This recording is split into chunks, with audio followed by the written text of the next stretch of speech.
I was a Marine Corps hand-to-hand combat instructor for 15 years. My daughter's boyfriend shouted, "No one can stop me." Then he slapped her. I drove to his gym.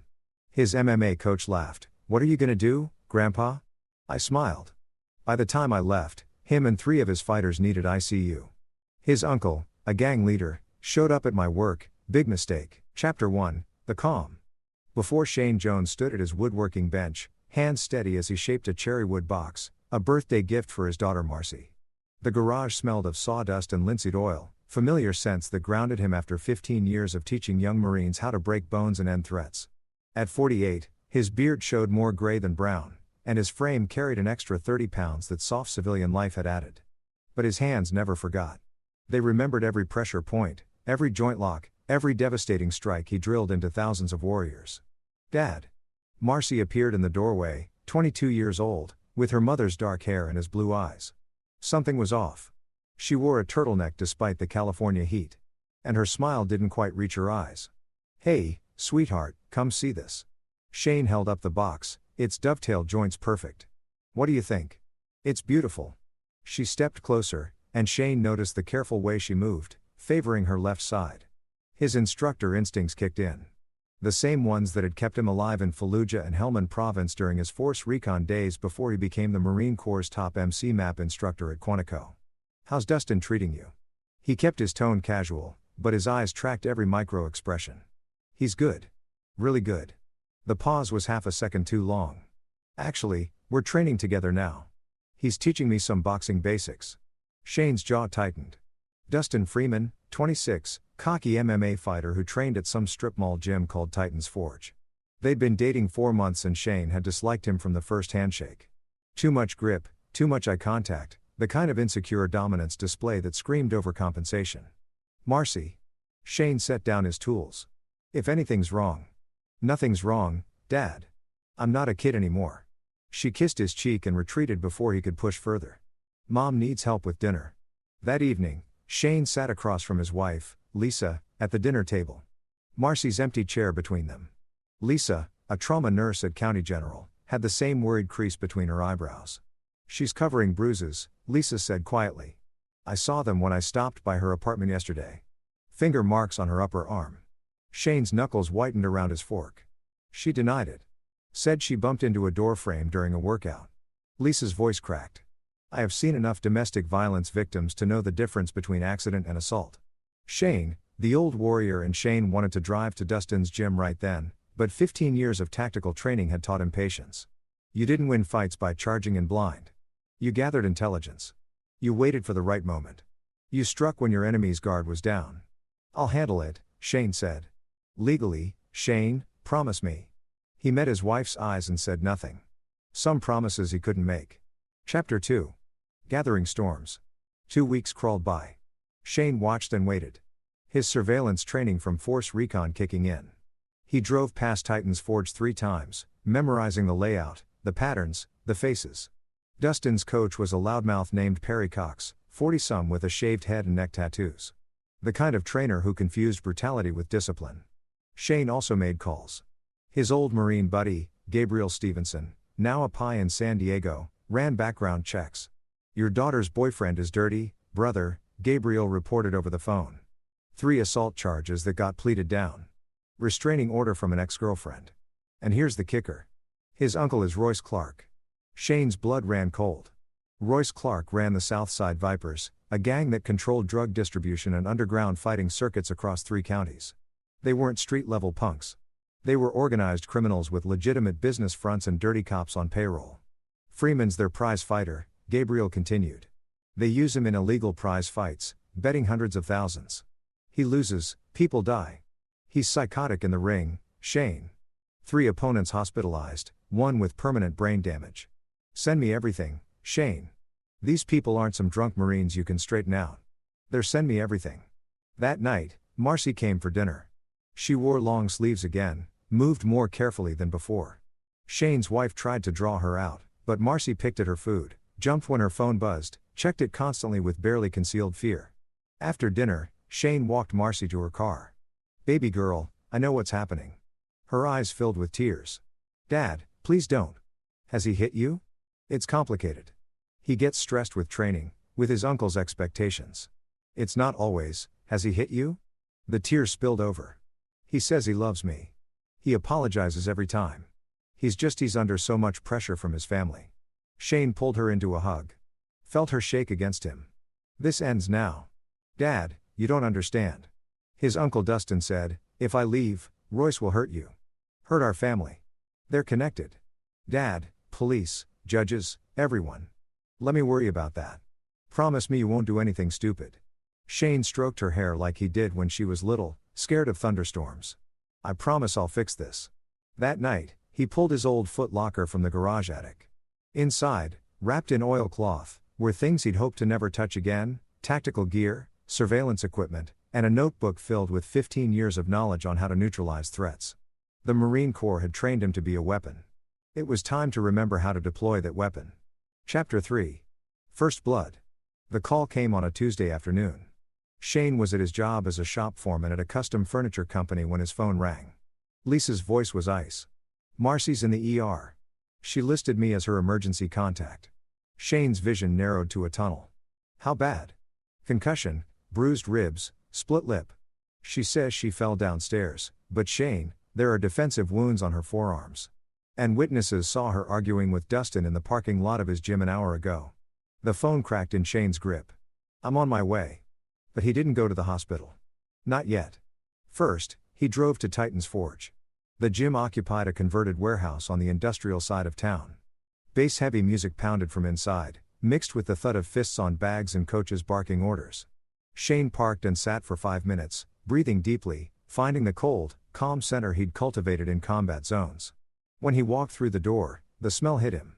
Sweat, testosterone, and arrogance. 20 fighters were scattered across the space, working bags, grappling on mats, sparring in a cage. Dustin Freeman stood near the cage, laughing with his coach, Perry Cox, and 3 other fighters. Dustin was tall, muscular, covered in tattoos with that predatory confidence that came from never facing real consequences.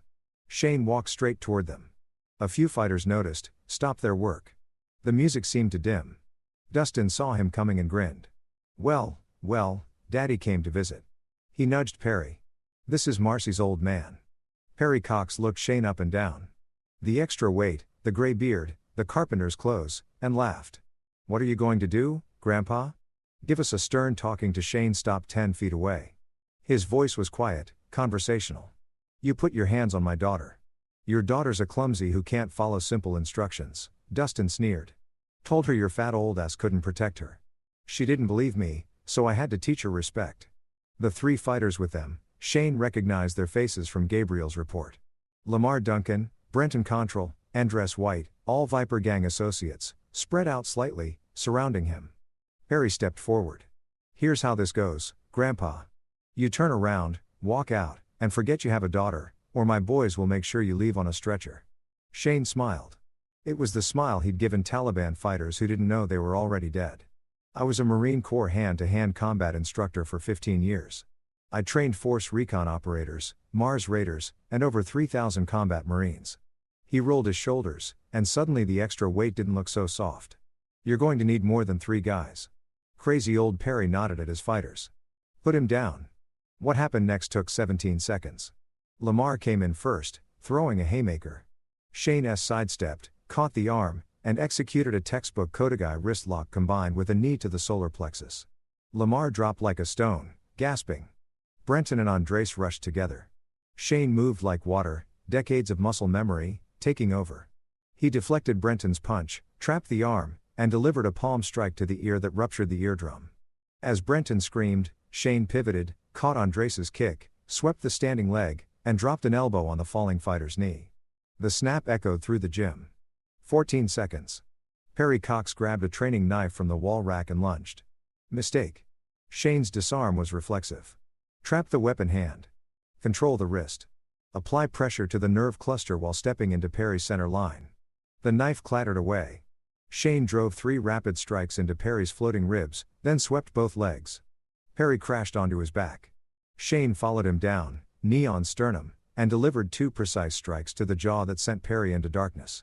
17 seconds, 3 fighters and a coach on the ground, 2 unconscious, 1 clutching a destroyed knee, one rolling in agony with a ruptured eardrum. Shane stood and turned to Dustin Freeman. Dustin's cocky grin had vanished. He backed toward the cage, hands up. "You're dead, my uncle." Shane closed the distance in 2 steps. Dustin threw a combination, jab, cross, hook. Shane parried each strike, then delivered a front kick to the solar plexus that sent Dustin stumbling backward into the cage wall.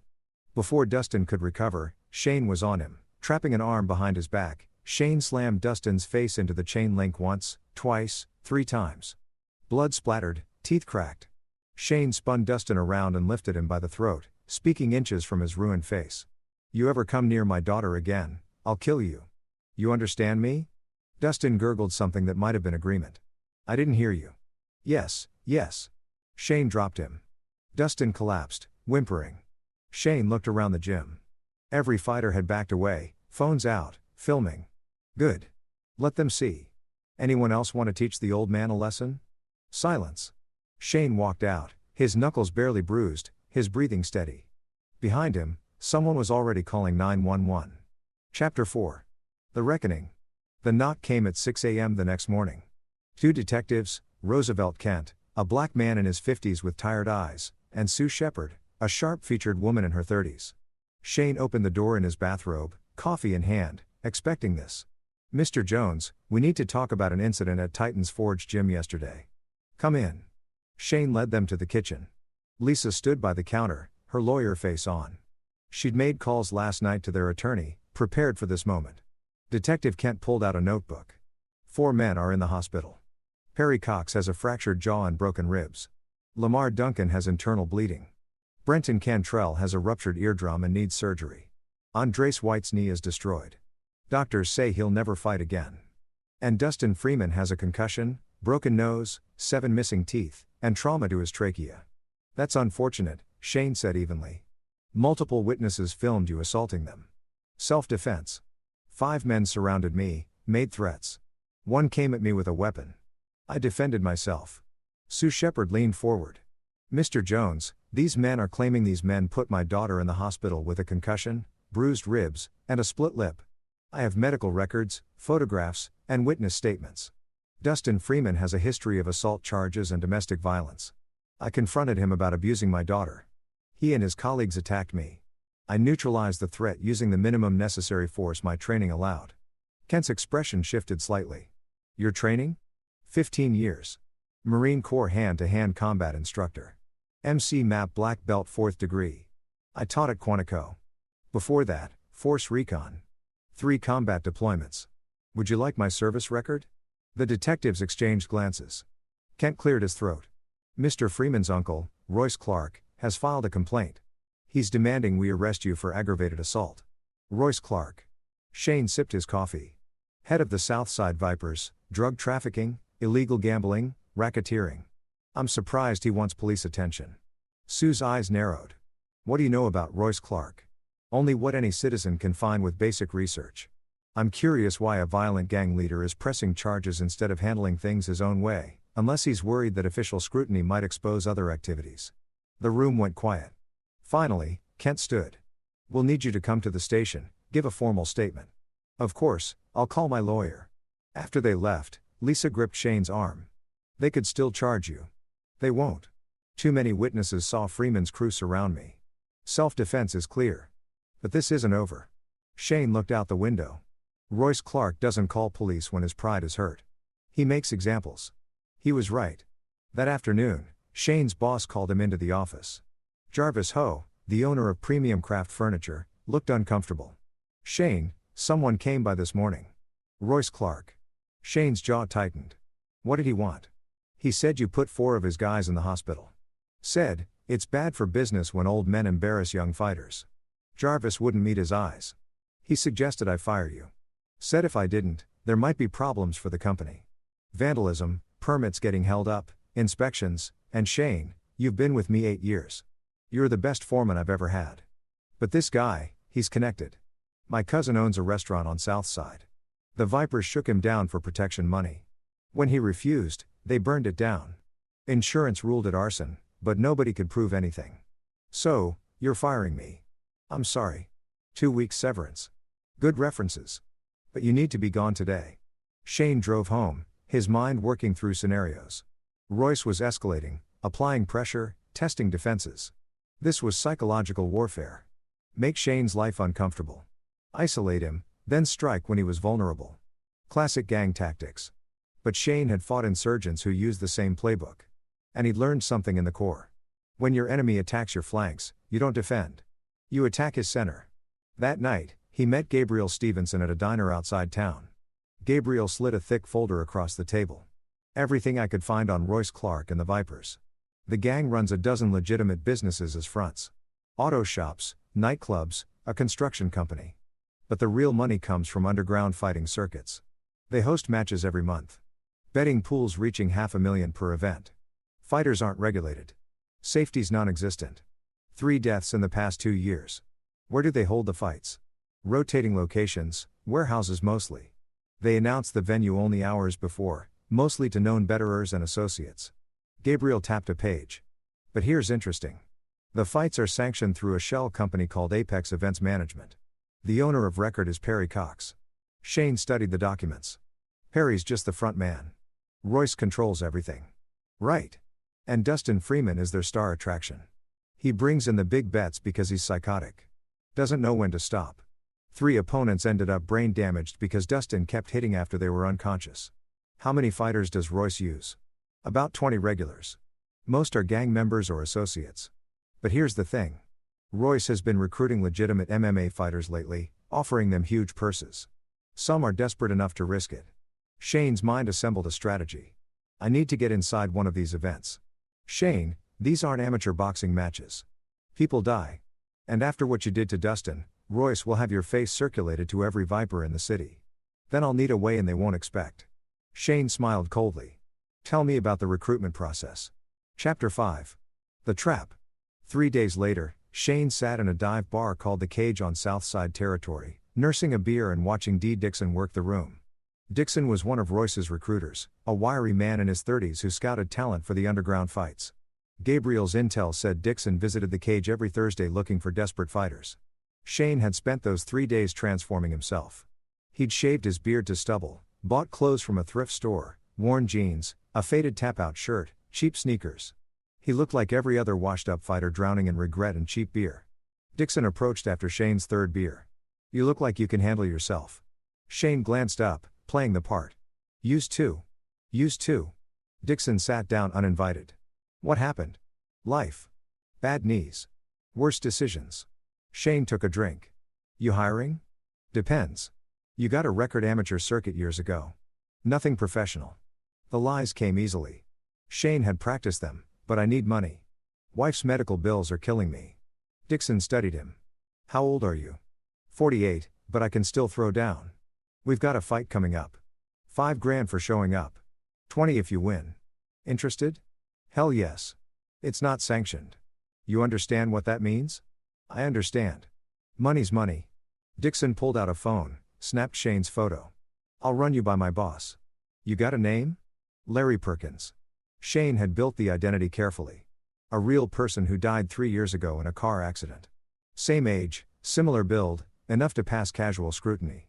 Stay here, Larry. 10 minutes later, Dixon returned. Boss wants to meet you. You free now? Shane followed Dixon to a blacked-out Escalade. Inside were 2 Vipers, Jason Morse, a heavily tattooed enforcer, and Marquis McGuire, a quiet killer whose rap sheet Gabriel had shown Shane included 2 murders. They drove to a warehouse in the industrial district. Inside, the space had been converted into a makeshift gym, cage, weights, training equipment, and in the center, on a folding chair like a throne, sat Royce Clark. Royce was 50, built like a bull with graying hair, slicked back, and dead eyes that had seen too much violence. He wore an expensive suit that barely concealed the weapon at his hip. Larry Perkins. Royce's voice was gravel. D says you need money. That's right. You know who I am. I've heard stories. Then you know what happens to people who waste my time or cross me. Shane met his eyes steadily. I'm just looking for a payday. Royce studied him for a long moment. You look familiar. Shane's pulse remained steady. Years of controlling physiological responses in interrogation training. I've got one of those faces. Strip. Shane didn't hesitate. He removed his shirt, revealing the extra weight he carried, but also the underlying muscle definition. Old scars from combat marked his torso. Shrapnel, knife wound, bullet graze. They told a story Royce could read. Military Marines long time ago. Royce stood, walked around Shane. What did you do? Infantry. Did my time. Got out. Those scars aren't from standing guard duty. Royce poked at the knife scar. You saw action. Yeah, Iraq, and Afghanistan. And now you need money bad enough to fight in my cage. Royce smiled without warmth. Your opponent is Brenton Cantrell. You might have heard of him. Fighter at Titan's Forge. Just recovered from an injury. He's angry. Wants to hurt someone. That someone's going to be you. Shane recognized the name. One of the fighters he'd put down at the gym. This was a test. Royce suspected something but couldn't confirm it. He was dangling bait. When's the fight? Saturday night. But first, you train here. Let my coach see what you can do. If you're as good as you claim, you fight. If you're wasting my time, Royce let the threat hang. For the next 2 days, Shane trained at the warehouse under the watchful eye of Salvador Calhoun, a former boxer who trained Royce's fighters. Shane carefully calibrated his performance, good enough to impress, not so dominant as to raise suspicion. He sparred with mid-level fighters, took some hits, gave some back, played the role of a competent but aging warrior. But at night, he worked his real plan. Using the access he'd gained, Shane planted surveillance equipment around the warehouse. Tiny cameras and light fixtures, audio bugs in the office where Royce conducted business. He photographed documents, memorized faces, built a comprehensive picture of the Viper organization. Gabriel had connected him with Linda Kane, an FBI agent who'd been trying to build a case against Royce for 3 years. Shane fed her everything. Evidence of illegal gambling, racketeering, assault. But they needed more. They needed proof of the fights, the betting, the whole operation. Saturday arrived. By evening, Shane stood in a converted warehouse on the docks, surrounded by 300 people. Gang members, gamblers, dealers, dirty cops, wealthy thrillskers. Money changed hands in thick stacks. The air reeked of sweat, smoke, and blood. In the cage across from Shane, Brenton Cantrell warmed up, his ears still bandaged from their previous encounter. But Brenton didn't recognize him. The beard was gone. The context was different, and people saw what they expected to see. Royce stepped into the cage, microphone in hand. Gentlemen, our main event. Brenton, the Butcher Cantrell versus Larry Perkins. Some old Marine looking for grocery money. Laughter rippled through the crowd. Brenton's going to make this quick and painful. The bell rang. Chapter 6. The Unmasking. Brenton came out aggressive, throwing heavy combinations. Shane moved defensively, circling, absorbing strikes on his forearms, playing the overmatched underdog. The crowd jeered. Royce watched from ringside, his expression bored. But Shane was setting the tempo, controlling the distance, studying Brenton's patterns. After 2 minutes, he'd seen enough. The next time Brenton threw a wild right hook, Shane stepped inside, trapped the arm, and delivered a textbook elbow strike to the temple. Brenton's eyes glazed. Shane swept the legs, followed him down, and applied a rear naked choke. 7 seconds later, Brenton tapped frantically. The crowd erupted. Money changed hands. Royce's expression shifted from bored to interested. Shane released the choke and helped Brenton up. As their eyes met, recognition flashed across Brenton's face. His eyes went wide. You. Shane's fist connected with Brenton's jaw, cutting off the revelation. Brenton crumpled. The crowd assumed it was post-fight drama, laughed and cheered. But Shane had seen Royce's eyes narrow. He exited the cage quickly, collected his $5,000 from D. Dixon, and headed for the exit, but Jason Morse blocked his path. Boss wants to see you. Shane's hand moved toward the folding knife in his pocket, but he caught himself. Not yet. Not here. Surrounded by enemies, he followed Morse to a back office where Royce waited, flanked by Mark McGuire. Hell of a fight, Larry. Royce poured whiskey into 2 glasses for an old man. I've still got some moves. Yeah, you do. Funny thing, Brenton seemed to recognize you right before you knocked him out. People mistake me for other people sometimes. Royce slid a photograph across the desk. Shane's stomach dropped. It was a security camera still from Titan's Forge, showing Shane mid-fight with Lamar Duncan. This is from my nephew's gym. 2 weeks ago, some walked in and hospitalized 4 of my guys, including Brenton. Royce tapped the photo. This looks a lot like you, except he had a beard. The room went silent. Mark's hand moved toward his waistband. Shane calculated angles, distances, exits. He was outgunned, but not outmatched. My nephew Dustin is still eating through a straw because of this guy, Royce continued. You know what I do to people who hurt my family? I imagine you make them disappear. Exactly. Royce leaned back. So, here's my problem, Larry. Or should I call you Shane Jones? See, I did my homework after Dee sent me your photo. Took a while to connect the dots, but facial recognition software is amazing these days. Shane Jones, formerly gunnery sergeant. Shane Jones, McMap instructor at Quantico, Force Recon before that. Quite a resume. Shane said nothing. You came into my operation under false pretenses. You humiliated my nephew and my fighters. You cost me money and respect. Royce's voice hardened. That requires consequences. Then why am I still breathing? Royce smiled. Because I'm a businessman. You're a talented fighter and you've got skills I can use. So, here's the deal. You fight for me. Exclusive contract, 20 fights, 50 grand each. You win, you make $1 million, and we forget about Dustin. And if I refuse, your wife Lisa works at County General shift on Thursdays. Your daughter Marcy lives alone in that apartment on Maple Street. Accidents happen, Shane. Terrible random accidents. There it was, the threat he'd been expecting. Shane's face remained neutral, but his mind raced. This was the moment of decision. I need time to think. You've got 60 seconds. Shane stood, walked to the window, his back to them. He could see his reflection in the glass. A tired man carrying too much weight, too many years. But underneath the warrior remained, and warriors didn't negotiate with terrorists. Okay, Shane said. I'll fight for you. Royce's laugh was genuine.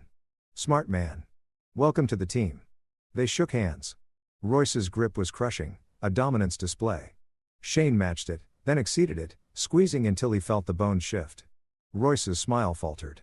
One condition, Shane said. My family doesn't know about this.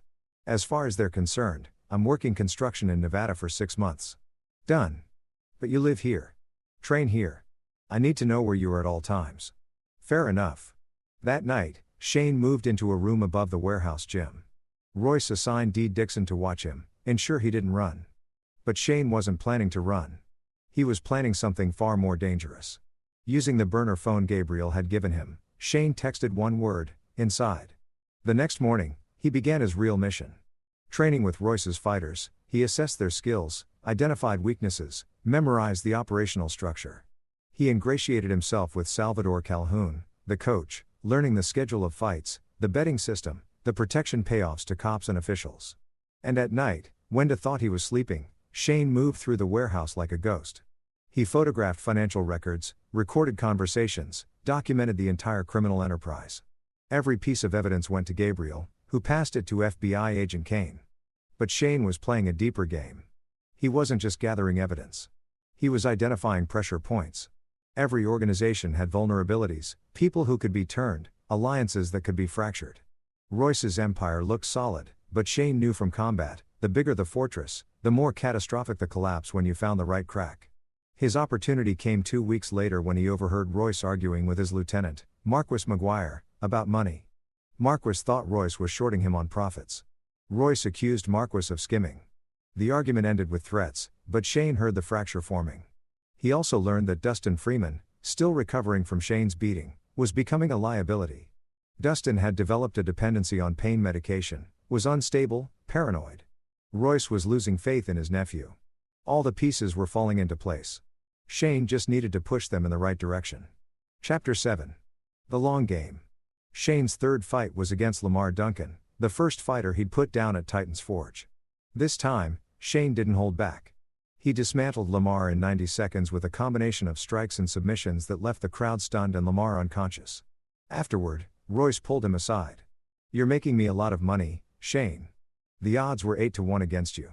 I cleaned up. Glad I could help. You know what I think? Royce lit a cigar. I think you could beat my nephew in his prime. Hell, you could probably beat anyone in this organization. Probably. Why'd you really come here? And don't give me that grocery money. Shane had been waiting for this question. Dustin put my daughter in the hospital. I went to his gym to teach him a lesson. You escalated by threatening my family and getting me fired. So, I infiltrated your operation to find leverage. The honesty surprised Royce. That's it. Revenge. I'm a simple man with simple motivations. And now I'm making money and my family is safe. Seems like a fair trade. Royce studied him. You're either the smartest man I've met or the dumbest. I can't decide which. Maybe both. Over the following weeks, Shane became Royce's favorite fighter. His cage record undefeated at 7-0. But more importantly, he became trusted. Royce brought him into planning meetings, asked his tactical advice, even had him train younger fighters. Shane used every opportunity. He planted seeds of doubt, subtle manipulations that played on existing tensions. He mentioned to Mark that Royce had called him unreliable. He told Dee that Mark was planning to branch out independently. He suggested to Salvador that Royce was planning to replace him with a younger coach. None of it was true, but Shane understood human psychology. People believed what confirmed their existing suspicions, and in a criminal organization built on paranoia and violence, suspicion spread like cancer. Meanwhile, FBI agent Kane built her case. Shane's evidence had given her enough for warrants, surveillance authorization, wiretaps. She had everything except the timing.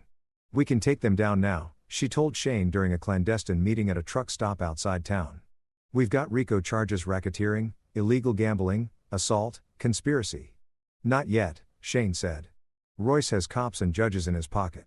He'll walk or get a light sentence, be back on the streets in 2 years.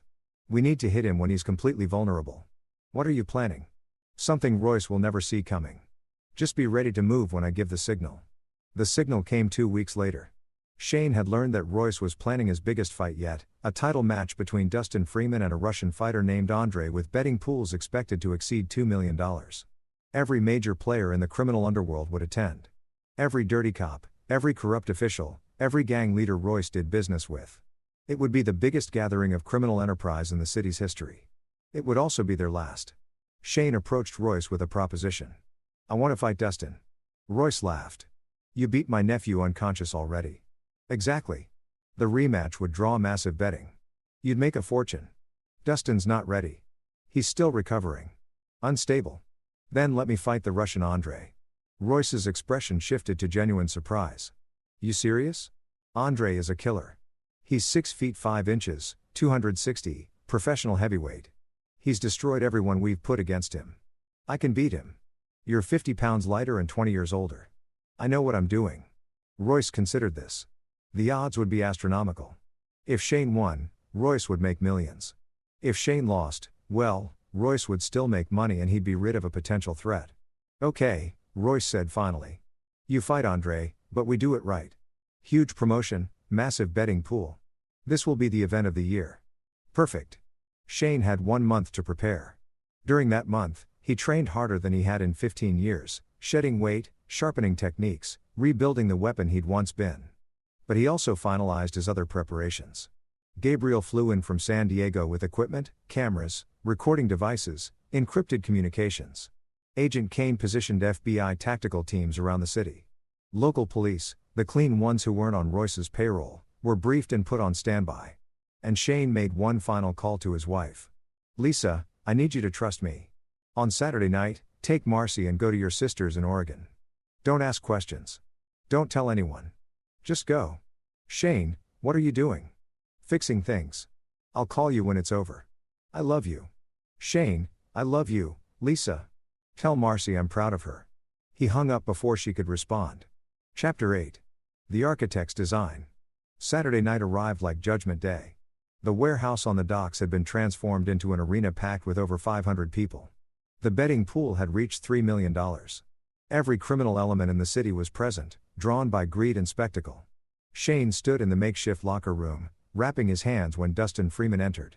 Dustin's face had healed poorly, his nose crooked, gaps where teeth used to be. His eyes held a manic gleam. "I know what you're doing," Dustin said. "You think you're clever, infiltrating my uncle's operation, but you're going to die tonight. Andre is going to kill you, and I'm going to watch." Shane finished wrapping his hands. "Your uncle's going to prison tonight. You are, too. And the woman you put in the hospital, she's never going to see you again. You have no idea who you're with. I'm with a coward who hits women and hides behind his uncle.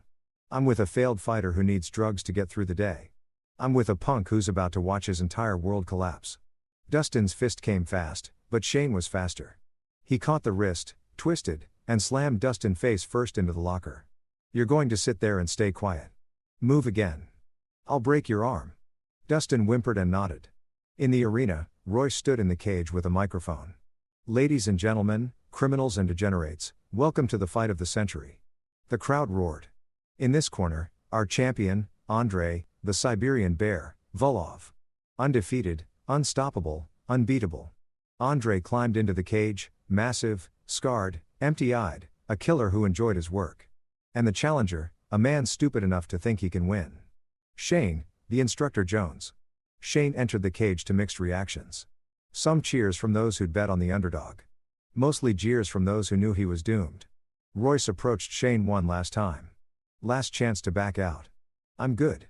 Your funeral. Royce exited the cage. The referee, one of Royce's guys, gave perfunctory instructions. Shane and Andrei touched gloves. Andrei's grip was crushing. His eyes promised death. The bell rang. Andrei charged like a bull, throwing massive hooks and overhands. Shane evaded, circled, making Andrei chase him. The crowd grew restless. They wanted blood, not dancing. But Shane was fighting a different fight. He wasn't trying to win. Not yet. He was waiting for his signal. It came 3 minutes into the first round. The warehouse lights flickered once, twice, then steady. Gabriel's signal. Shane changed tactics. He stopped evading and started attacking. A low kick to Andrei's lead leg, a jab to the body, a hook to the liver. Andrei grunted, surprised by the sudden offense. Shane pressed forward, his strikes precise and devastating. Liver shots, leg kicks, body punches. The Russian's mass was his weakness. Shane was faster, more technical, more efficient. Andrei tried to clinch, use his size advantage. Shane anticipated, dropped levels, and executed a perfect double leg takedown. On the ground, Shane was in his element. He moved to mount, postured up, and rained down elbows. The crowd was screaming now. This wasn't supposed to happen. Andrei tried to roll, but Shane transitioned to back control. Hooks in, hand under the chin. The rear naked choke was textbook perfect, sunk deep. Andrei thrashed, tried to break the grip, but Shane's technique was flawless. 10 seconds later, Andrei went limp. The referee stopped the fight. Shane released the choke and stood, raising his hands. But he wasn't looking at the crowd. He was looking at the exits where FBI agents in tactical gear were pouring in. Federal agents, nobody move. The warehouse erupted into chaos. Criminals ran for exits only to find them blocked. Agents swarmed the building, weapons drawn, shouting orders. Some of Royce's guys tried to fight. They were tased, tackled, and cuffed. In the cage, Shane watched Royce's face transform from shock to fury to betrayal, their eyes locked across the chaos. You! Royce screamed, pushing through the crowd toward the cage. You did this. Marquis and Dee tried to follow, but FBI agents intercepted them. The massive operation Shane had helped orchestrate was unfolding perfectly. Every entrance sealed, every exit covered, every criminal in the building trapped. Royce reached the cage, climbing in with murder in his eyes. I'm going to kill you. Shane smiled. You're going to try. Royce pulled a knife from his waistband, a tactical folder wicked sharp. He lunged, slashing. Shane's disarm was reflexive. Practiced 10,000 times. He trapped Royce's wrist, applied pressure to the nerve cluster, twisted. The knife clattered to the canvas. Then Shane went to work. 15 years of teaching Marines how to end threats efficiently. Every technique, every principle, every lesson delivered with surgical precision. Jab, cross, hook to the body, leg sweep, ground control. Shane mounted Royce and delivered controlled strikes. Not enough to kill, but enough to punish. This is for my daughter. A strike to the ribs. This is for every woman you terrorized. Another to the solar plexus. This is for every life you ruined. A final strike to the jaw. Royce went limp, unconscious, but alive. Shane stood as FBI agents swarmed the cage. Weapons trained on both of them. Shane Jones, hands up. Shane complied, hands raised. Agent Kane pushed through the crowd, her expression severe for the cameras, but her eyes grateful. You're under arrest for participation in illegal fighting. Understood. She cuffed him deliberately loose and whispered, play along. We discussed this. Shane was led out through the chaos, past the arrested gang members, past the terrified gamblers, past Dustin Freeman being dragged away in cuffs. Outside, news cameras had arrived. The FBI had tipped them off. This would be national news by morning. In the back of an FBI van, Agent Kane uncuffed Shane. We got everyone. Roy, Marquis, Dustin D. Salvador, all the major players, plus 57 criminals with outstanding warrants, 12 dirty cops, 3 judges, and more evidence than we can process. Good. The charges against you are for show. We'll drop them tomorrow. Claim you are acting as a confidential informant. You'll be clear. And my family safe. We've had them in protective custody since you made the call. Shane nodded, exhaustion suddenly overwhelming him. It was over. 3 months of planning, manipulation, and risk, but it was finally over. Chapter 9. Resolution. The trial took 8 months. Shane testified. His immunity deal protecting him from prosecution. The evidence he'd gathered, financial records, recordings, videos, was overwhelming. Royce Clark received 40 years in federal prison. Marky McGuire got 25. Dustin Freeman, facing assault charges for Marcy, plus his participation in the illegal fighting ring, got 15. The Southside Vipers collapsed without leadership, their criminal empire dismantled by follow-up investigations. Shane Jones returned home to a life that was quieter but not unchanged. The furniture company rehired him. The owner had seen the news, understood the full story, and apologized. Shane accepted, but he knew that part of his life felt small now. Marcy had been in therapy, working through the trauma Dustin had inflicted. She was stronger now, cautious, but not broken. Father and daughter had dinner every Sunday, a ritual that helped them both heal. One evening, 3 months after the trial, Shane sat on his porch with Lisa, watching the sunset. She held his hand, her thumb tracing the scars on his knuckles. "Do you regret it?" she asked. "No, you could have died multiple times, but I didn't. And they're gone. All of them. Was it worth it?" Shane considered this, the months of danger, the lies, the violence, the risk to himself and indirectly to his family. Was justice worth that price? He thought of Marcy's smile at last Sunday's dinner, genuinely happy for the first time in a year. He thought of the other victims who'd testified at trial, finding their voices because Shane had given them the courage. He thought of the city, slightly safer, because one criminal empire had fallen. Yeah, Shane said it was worth it. A car pulled up, Gabriel Stevenson, visiting from San Diego. He joined them on the porch with beers, and they sat in comfortable silence. 3 people who'd gone to war and survived. FBI offered me a consultant position, Shane mentioned, teaching hand-to-hand combat to agents, helping with undercover operations. Lisa's hand tightened on his, and I turned it down. I've had enough of that life. I just want to build furniture, have Sunday dinners with Marcy, and grow old with you. Good answer. But Shane knew himself better than that. Somewhere inside, the warrior remained. Always watching, always ready, always capable. If another Royce Clark emerged, if another Dustin Freeman threatened his family, Shane would do it all again. Some men were born to fight. Shane had accepted that about himself long ago. Dad. Shane turned to find Marcy standing in the doorway, her boyfriend beside her, a gentle accountant named Noah Cobb, who treated her with respect and kindness. "Hey, sweetheart. Noah and I have some news." She was smiling. "We're engaged." Lisa squealed and rushed to hug them both. Gabriel offered congratulations. Shane stood slowly, approached Noah, and extended his hand. "Congratulations, son." Noah shook his hand nervously. "Thank you, sir. I promise I'll treat her right." "I know you will." Shane's grip was firm, but not crushing. "But just so we're clear, I was a Marine Corps hand-to-hand combat instructor for 15 years. You've seen the news reports about what happened to the last guy who hurt my daughter." Noah paused slightly. Marcy swatted Shane's arm. "Dad." Shane grinned. "I'm kidding. Mostly." He pulled Noah into a hug, clapping him on the back. "Welcome to the family." As they celebrated inside, Shane stepped back onto the porch alone. The sun had set completely, leaving stars scattered across the dark sky. He thought about the path that had led him here, from the battlefields of Iraq and Afghanistan, through the training halls of Quantico, into the underworld of criminal fighting, and finally home. The journey had been violent and dangerous, but necessary because some things were worth fighting for. Family, justice, the basic human right to live without fear. Shane Jones had been a warrior his entire adult life. He'd fought for his country, trained others to fight, and ultimately fought for the people he loved most. And standing on his porch, surrounded by family and friends, he knew he'd do it all again if needed. But for tonight, the war was over. Tonight, he was just a father celebrating his daughter's happiness. And that was enough. Epilogue. 2 years later, Shane Jones stood in a different role, grandfather. Marcy had given birth to a healthy boy named after Shane's father. The old warrior held his grandson carefully, marveling at the fragile weight of new life. The boy would grow up in a world slightly safer because his grandfather had made difficult choices.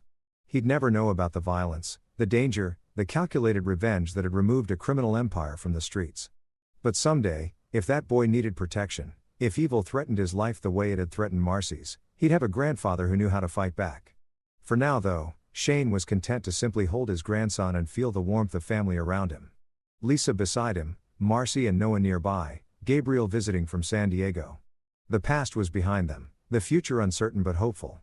Shane Jones had been a Marine, an instructor, a warrior, and an avenger. Now finally, he was just a man at peace. And that was the greatest victory of all.